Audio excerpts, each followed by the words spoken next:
Thanks for the introduction, Joel. And this is my sixth time in Sweden. I had a friend who just told me that I'm like David Hasselhoff is in Germany. That's a reference to, anyway. That's an old person reference there anyway. But I've gotten to know a lot of Swedish theologians over the years, and it's been a real joy. And it's wonderful to see that you seem to have the dream team all gathered here together at the Stockholm School of Theology with Nicholas and Joel and Jonas and Suna, and it's really wonderful. So you all who are studying with here are lucky indeed. So yeah, so as Joel said, this book on which the lecture is based came out in 2009, and when Joel asked me if I would do it again, I thought, oh, haven't we gotten past that? And I turned on the TV in the hotel this morning, and we have not gotten past this.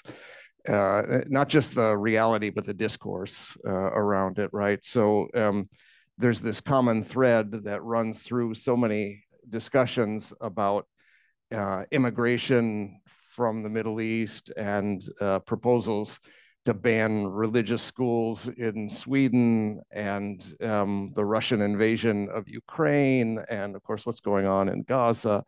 And it's this idea that there's something called religion that has a peculiar tendency to be divisive and irrational, and therefore violent. And the solution then is secularization, the marginalization of religion from public influence. So banning religion from schools or excluding people from the country who take God seriously and so on. So I've been talking about this for a while. When I gave a lecture called "Does Religion Cause Violence?" at a university a few years ago, I was on my way to the lecture hall and saw a poster for the lecture, and somebody had scrawled the word "duh" over this, as in, well, that's obvious, right? So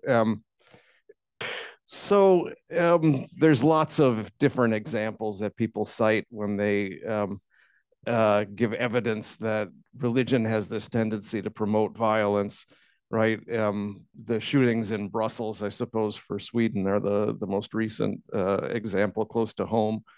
There are some people that will deny this and say, well, the violence is really economic or political or social and not really religious. But I don't think those arguments work, and I think they can be refuted by the terrorists' own words. And they also assume this clear distinction between the religious and the political and the economic factors that I think is impossible to pull off, making these distinctions. And that's part of what my argument is. And I don't think it works either to say, well, the Crusaders were not really Christians, right? Or the Islamic terrorists are not really Muslims because they don't understand the message of Muhammad, or they don't understand the message of Jesus. I think normatively, it's important for Christians and Muslims to say, yeah, the Crusaders have it wrong, the terrorists have it wrong. Descriptively, however, I think it's much too easy for us to say, well, they're not really Christians or not really Muslims, because then we just absolve ourselves and our own group of any wrongdoing. So I think it's clear that people can and do commit violence in the name of their faith, but the common notion is the stronger claim that religion has a greater propensity to promote violence than what is not religion. And what is not religion is usually called secular. So the idea that religion promotes violence depends entirely on this distinction between the religious and the secular. So let's take a look at that distinction. So in the religion column, you've usually got Christianity, Islam, and Buddhism, and Judaism, and so on. Under secular, There's the non-religious categories of human life, such as politics and economics, and practices and ideologies like nationalism and atheism and capitalism and Marxism and so on, liberalism as well. So the common notion that religion is peculiarly prone to violence depends on the idea that these secular matters have less of a tendency to promote violence because they have to do with purely mundane affairs, whereas religion is assumed to be absolutist and divisive and irrational because it has to do with an otherworldly realm. Now, if we cast a glance over the last century, which was extraordinarily bloody, there's a lot of complicating evidence to this narrative. World War I, to which nationalism is usually assigned as the primary cause, resulted in 38 million military and civilian casualties. And so if we ask, or for example, if we ask who has killed more people over the last 100 years, Muslims or atheists, the answer is atheists, and it's not even close, right? Deaths under atheist Marxist regimes are estimated to be between 70 and 110 million. So the last 100 years have seen frequent war waged for oil and land and flags and free markets and democracy and the workers' revolution and so on, a host of other so-called secular causes. So what becomes of the idea that religion has a peculiar tendency to promote violence in the face of that evidence? Well, for some religion and violence theorists, and there's just a whole genre of literature on why and how religion causes violence. The answer to this problem is simple. You just move the offending ideologies over to the other side of the table. So atheist Christopher Hitchens, for example, takes this approach in his best-selling book, God is Not Great, which is subtitled with typical British understatement, How Religion Poisons Everything. And so he just says totalitarianism aims at human perfection, which is essentially a religious impulse. And so he just basically moves everything he doesn't like over to the other side of the line, right? So religion poisons everything because everything poisonous is identified as religion, right? And so he says extraordinarily of Martin Luther King Jr., in no real as opposed to nominal sense was he a Christian. And he comes to this remarkable conclusion because King was nonviolent while the Bible preaches violence. So Martin Luther King couldn't possibly be a Christian. So what's not violent can't be religious because religion is defined as violent. So Hitchens is not alone in this. Once we start examining these arguments of how religion causes violence, we find that this sort of smoke and mirrors is the norm. So Martin Marty, for example, preeminent historian of religion, he argues that religion has a particular tendency to be divisive and therefore violent. But Marty lists 17 different definitions of religion, and then he begs off giving his own definition since he says scholars will never agree on the definition of religion. And so instead, he gives a list of 5 features of religion, which somehow is not a definition. And then he proceeds to show how politics displays all 5 of the same features. So religion focuses on our ultimate concern, and so does politics. Religion builds community, so does politics, and on down the list. So he's trying to show how closely intertwined religion and politics are, but he ends up demolishing any basis for separating the two, right? What becomes of the religious secular distinction here? Another example, Mark Juergensmeyer, whose book Terror in the Mind of God is now in, I think it's 3rd edition. He's probably one of the preeminent theorists of this religion and violence idea. And according to Juergensmeyer, religion exacerbates the tendency to divide people into friends and enemies, us and them, good and evil. by ratcheting divisions up to a kind of cosmic level.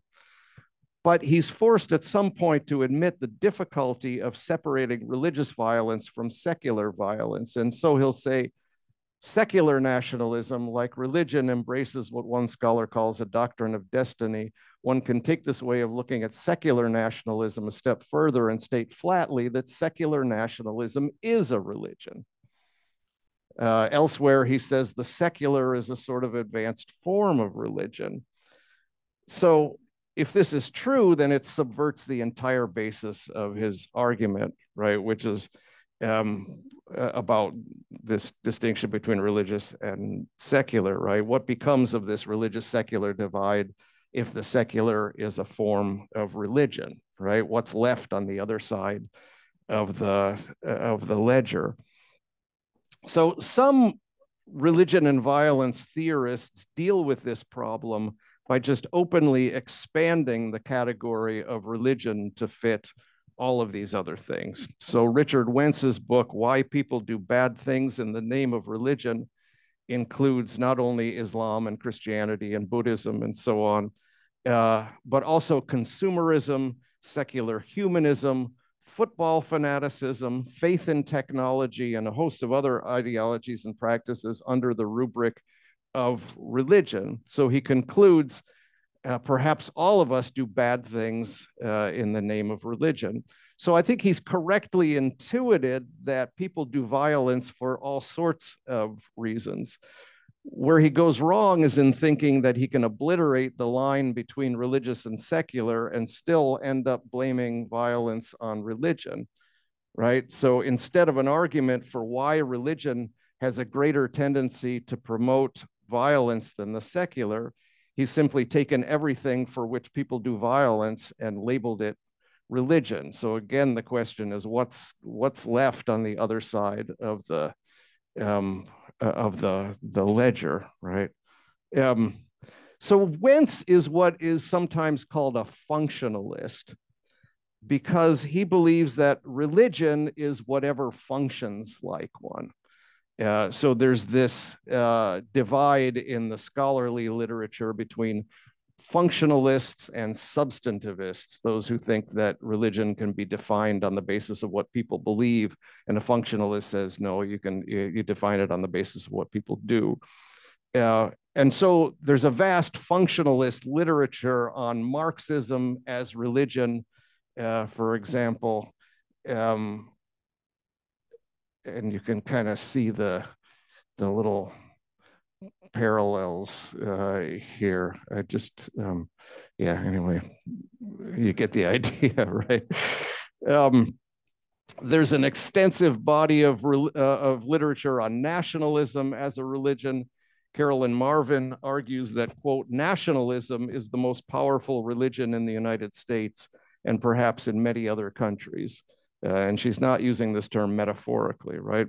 Robert Bella examines the prevalence of civil religion in the United States, which, as he says, quote, has its own seriousness and integrity and requires the same care and understanding that any other religion does, end quote.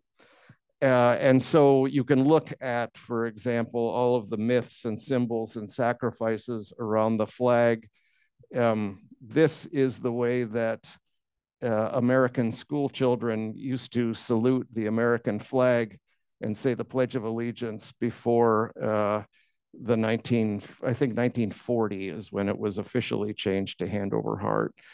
Because in the 1930s, this gesture kind of meant something else, right? Adolf Hitler had made this gesture unpopular in the United States, and so it was changed to hand over heart. But it's an arresting image. This is actually the image that I asked Oxford University Press to put on the front cover of the book, and they declined. They thought it would be a little bit too incendiary. Yeah, it's a shame though, isn't it?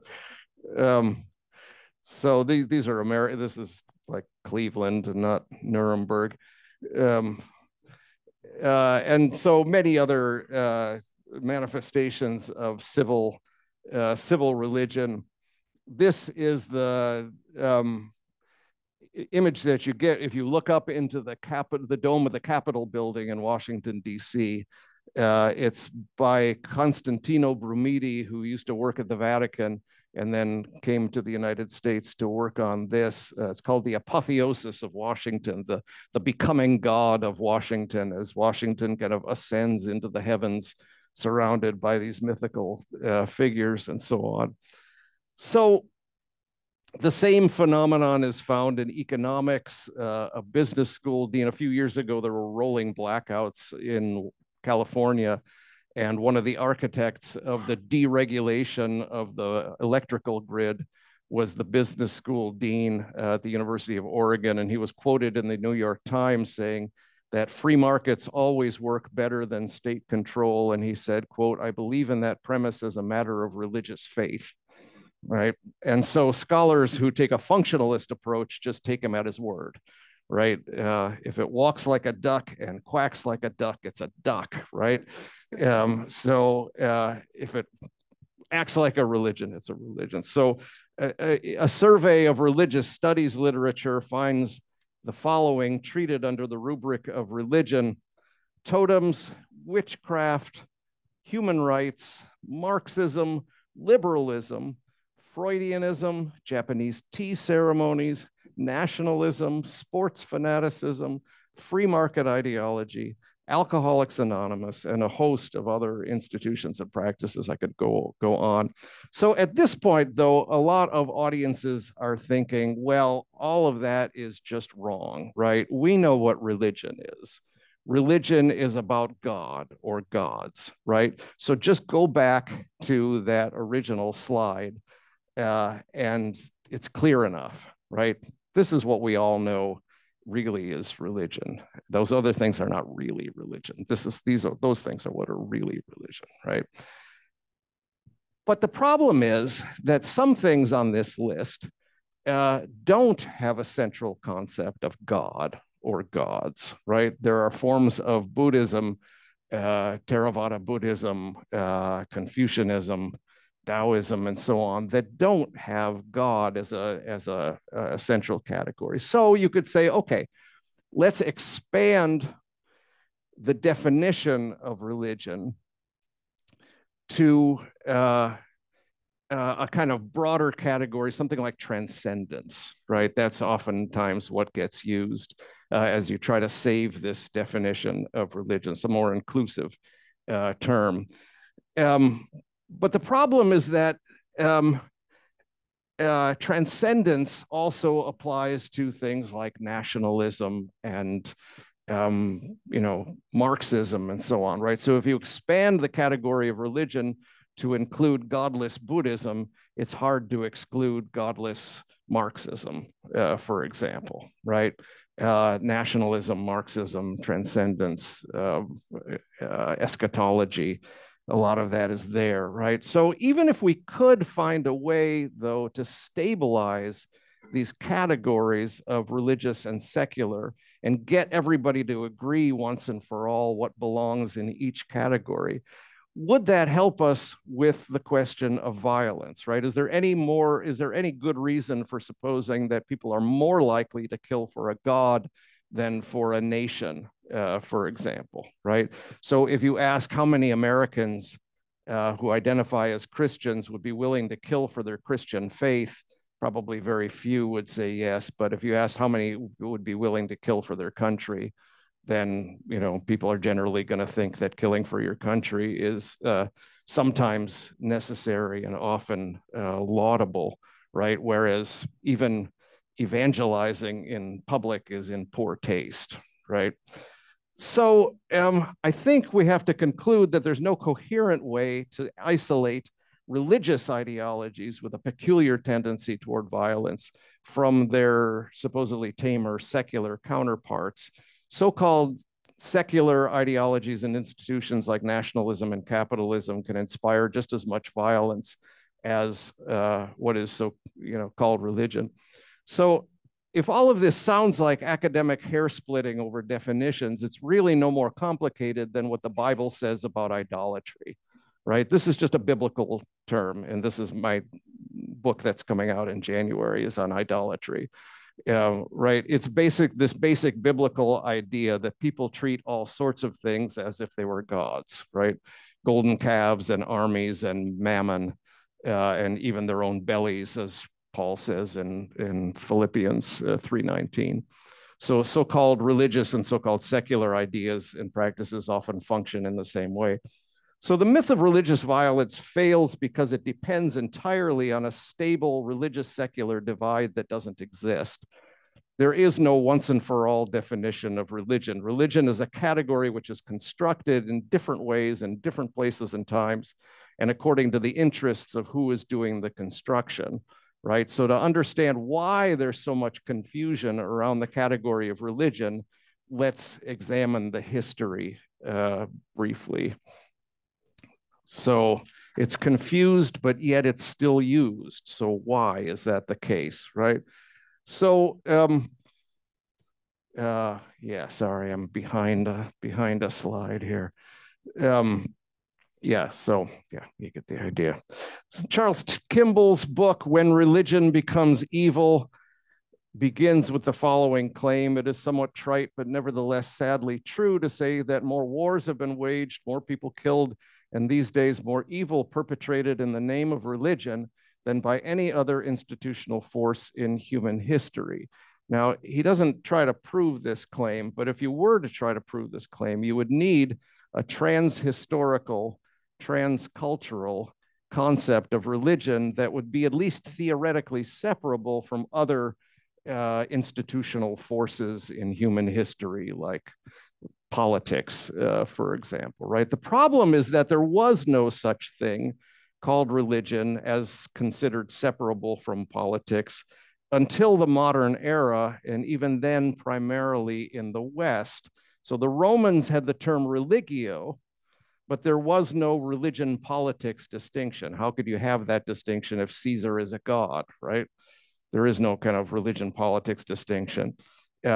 Is Aztec politics to blame for their bloody human sacrifices, or is Aztec religion to blame? Well, the distinction just doesn't make any sense in Aztec society, right?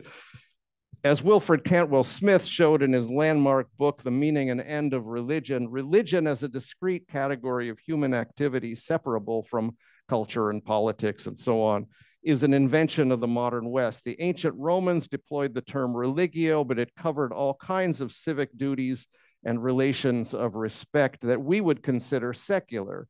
So for example, in The City of God, Augustine says, we have no right to affirm with confidence that religio is confined to the worship of God, since it seems that this word has been detached from its normal meaning, in which it refers to an attitude of respect in relations between a man and his neighbor. Right? That's not what we call religio at all, or religion at all, right? That's what we would call secular.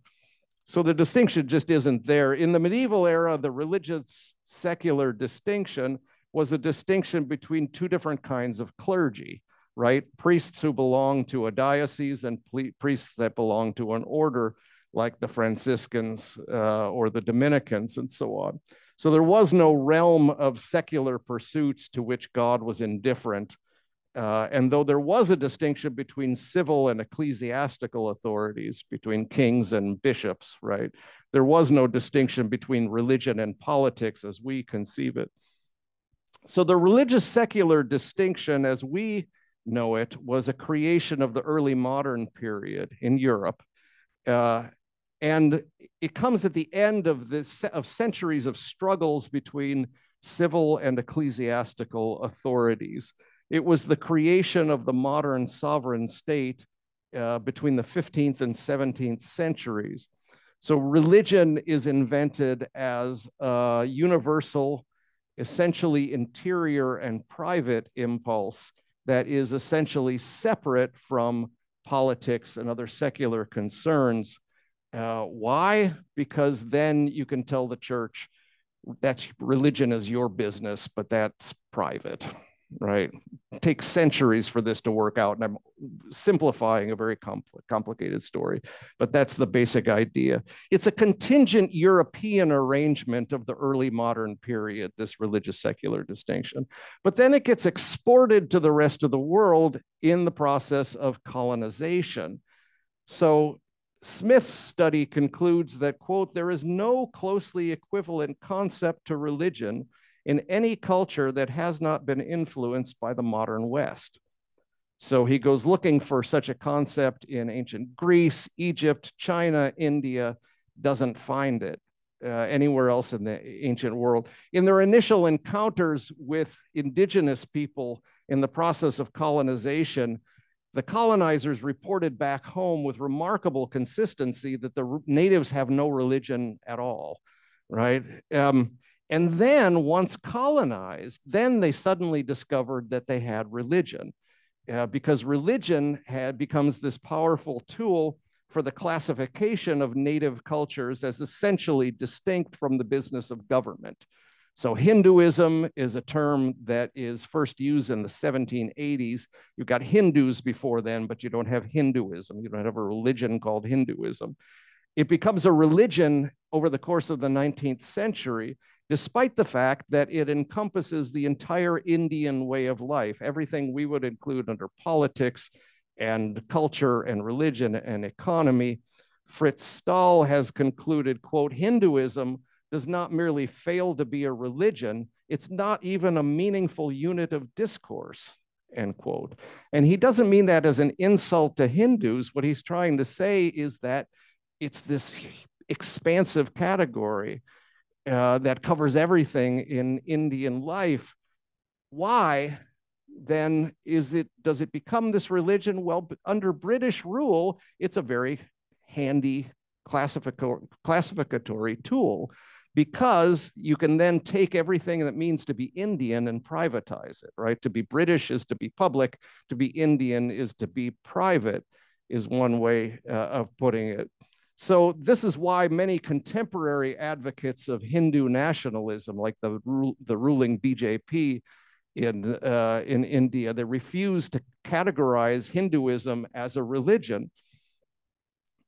And so Richard Cohen writes, the proponents of Hindutva, Hindu nationalism, refuse to call Hinduism a religion precisely because they want to emphasize that Hinduism is more than internalized beliefs. It is social, political, economic, familiar in nature. And for similar reasons, Chinese scholars at the end of the 19th, beginning of the 20th century, refused to call Confucianism a religion. And there's still, the Chinese government still does not recognize Confucianism as a religion among the officially recognized religions, because it's much more than that. In her book, The Invention of World Religions, Tomoko Masusawa concludes, quote, this concept of religion as a general transcultural phenomenon, yet also as a distinct sphere in its own right, is patently groundless. It came from nowhere, and there is no credible way of demonstrating its factual and empirical substantiality. I think she's the only part of this that I would disagree with, is that it doesn't come from nowhere. It comes from Europe under very particular circumstances, right? So in other words, the religious secular distinction is not engraved in the nature of things. It's a distinction that's employed in Western or Westernized countries to marginalize certain kinds of beliefs and practices and authorize others.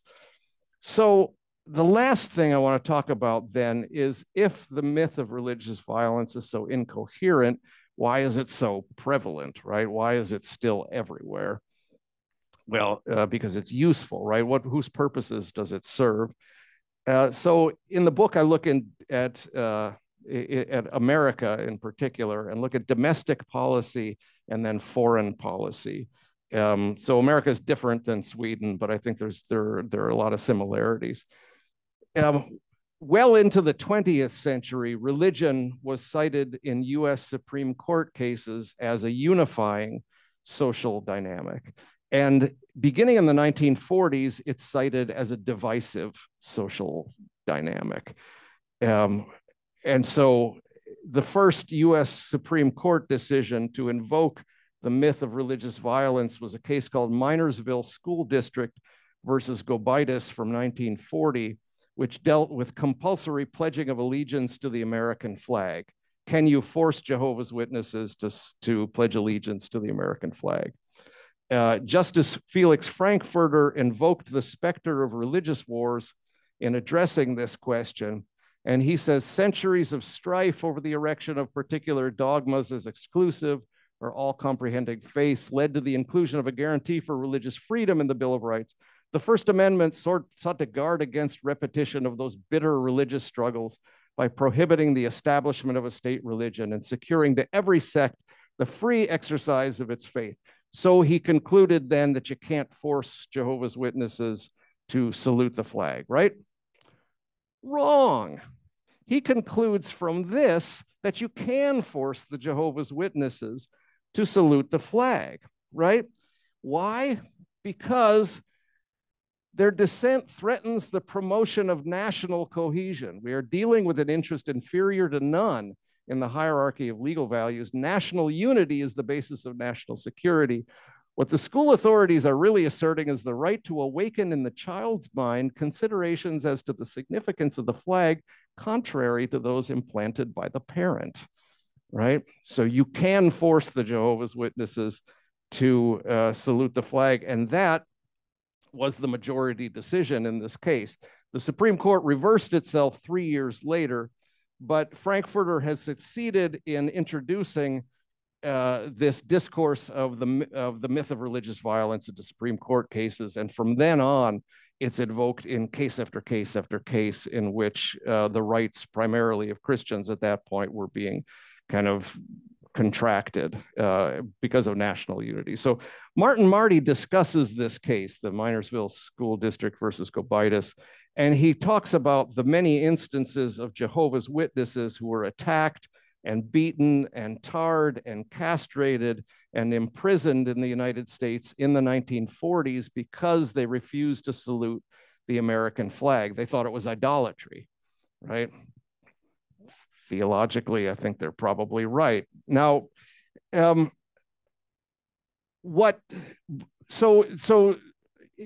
Marty talks about this, all this violence against the Jehovah's Witnesses, and you'd think that he would conclude from this that nationalism can cause violence, right? No. What he concludes is this: it became obvious that religion, which can pose us versus them, carries risks and can be perceived by others as dangerous. Religion can cause all kinds of trouble in the public arena, right? Now, this is the Jehovah's Witnesses who are getting the crap beat out of them, right? They are suffering the violence rather than causing it, but he decides that religion is the problem here instead of nationalism, right? So in the succeeding decades, then this gets brought up in case after case, in decisions banning school prayer, forbidding voluntary religious instruction on public school property, forbidding state aid to parochial school teachers, and so on.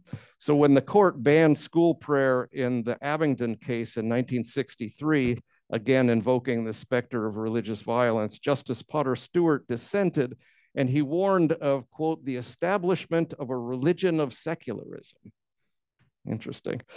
And he noted the long history of practice in US government invoking religious things, including the Supreme Court, which starts its sessions with "God save this honorable court." So, but in their concurring opinion, Justices Goldberg and Harlan addressed this objection and by drawing a sharp line between patriotic invocations of God and religious ones. So there's nothing in the decision reached here that's inconsistent with the fact that school children and others are officially encouraged to express love for our country and so on. And the Declaration of Independence, which contain references to the deity and so on, such patriotic or ceremonial occasions bear no true resemblance to the unquestioned religious exercise that the state has sponsored in this instance, meaning allowing school prayer. So for Goldberg and Harlan, what separates religion from what's not religion is not the invocation of God. You can invoke God in patriotic ceremonies, and that is not religion. As long as it expresses love for our country, that doesn't count as religion. So separating religious speech from non-religious speech in this case, depends not on the presence or absence of belief in God, but the presence or absence of belief in the United States of America, right? And so nationalism, again, is the antidote for religion, which causes divisiveness. That brings me then to foreign policy.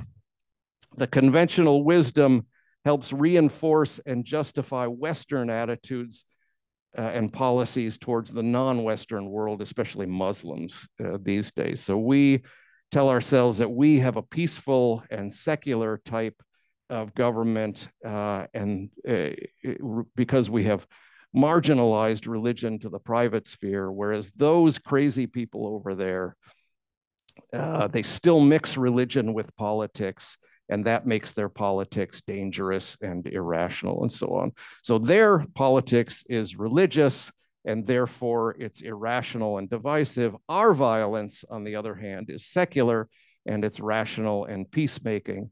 So unfortunately, from time to time, we find ourselves forced to having to bomb them into being more rational, right? So you find this kind of discourse all over the place. Hitchens skewers religion for its violence, but he was an enthusiastic supporter of the Iraq War. He has some very enthusiastic things to say about killing people.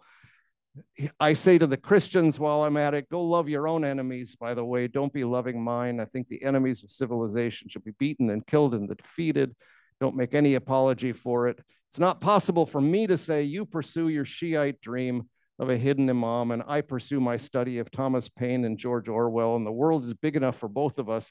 The true believer cannot rest until the whole world bows the knee, right? And what he has in mind as the true believer is the Muslim, right? But what he really means is the true believer in secularism can't rest until the whole world bends the knee. And if you need to use violence, then so be it, right? His fellow new atheist, Sam Harris's book, The End of Faith, is about the violence and irrationality of religion. But he condemns the religious torture of witches, but he provides his own rationale for torturing terrorists. And his book is charged with this conviction that you can't deal rationally with irrational people, so you have to deal with them by force. Some propositions are so dangerous it might even be ethical to kill people for believing in them. Certain beliefs place their adherents beyond the reach of any peaceful means of persuasion. There's no talking to some people, so war is what we are bound to attempt at even greater cost to ourselves and innocence abroad. Elsewhere in the Muslim world, we will continue to spill blood in what is at bottom a war of ideas, right?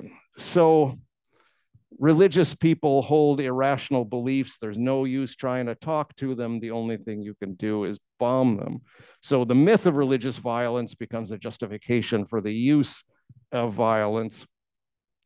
So in a chapter entitled The Problem with Islam, Harris writes, there's little possibility of our having a Cold War with an Islamist regime armed with long-range nuclear weapons. In such a situation, the only thing likely to ensure our survival may be a nuclear first strike of our own.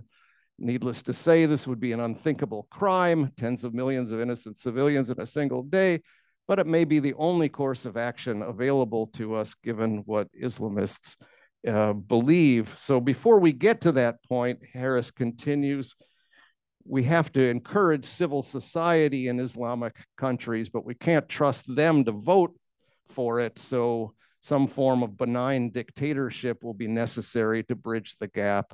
It must be imposed from without. The means of such imposition are crude: economic isolation, military intervention, and so on. While this may seem an exceedingly arrogant doctrine to espouse, it appears we have no alternatives. So there you go. He has said it out loud what a lot of people think in private. His book is a particularly blunt version of this sort of thing, but it's not isolated. It's enthusiastically endorsed by Richard Dawkins, Peter Singer, who thinks it's unethical to kill animals for food, but apparently killing Muslims is a different thing. It won the Penn Award for nonfiction in the year 2005 and so on. And so this is not an isolated thing at all. Alan Dershowitz has endorsed it as well. So let me just conclude then. I'm not trying either to deny the virtues of liberalism or excuse the vices of other kinds of social orders, right? The Taliban is bad, ISIS is bad, Hamas is bad. There's a new dominant form of Christian nationalism in Russia. That's bad. There are imitators in Trump's orbit in the US. These are dangerous, repulsive movements. There might be something similar going on in the Sweden Democrats. I don't know, right? So Islam, Christianity can't just be excused from any responsibility. But then you can ask questions like, were the Russians any less expansionist under atheist rule in the 20th century, right? Is Trumpism not less imperialistic than liberal American nationalism? What I'm trying to do is level the playing field so that we examine the violence that can be generated by the concept of jihad or Ruski Mir, but also examine the violence that can be generated by ideologies of free markets and free elections and so on, right? So put simply, my argument is that people kill for all sorts of things like money and flags and oil and freedom that function as gods in people's lives. So I want to challenge the religious secular dichotomy that causes us to turn a blind eye to secular forms of imperialism and violence.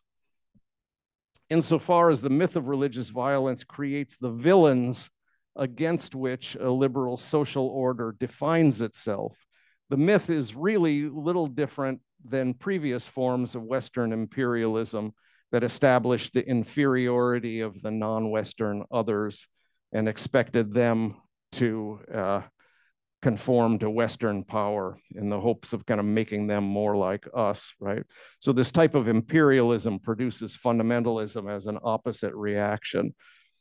It's too strong, I think, to say, as Robert Wright does, that the Iraq War, more than any other single factor, created ISIS. That's probably a little much, but the general point is an important one. Islamic terrorism is a response to Western intrusions in the Muslim world. The idea that religion is to blame for turmoil in the Middle East allows us to cast this kind of fog of amnesia over interventions of Western corporations and diplomats and armies in the Muslim world, right? So we remember the Islamic Revolution in 1979 in Iran. We forget about the coup that overthrew a democratic government in Iran in 1953, which was fomented by the US and Britain, right? We forget about the Shah's torture, and we remember the theocrats' oppression that's going on now. We forget that the first Shah had a secular dress code, just as the current government in Iran has a religious dress code, religious secular, right?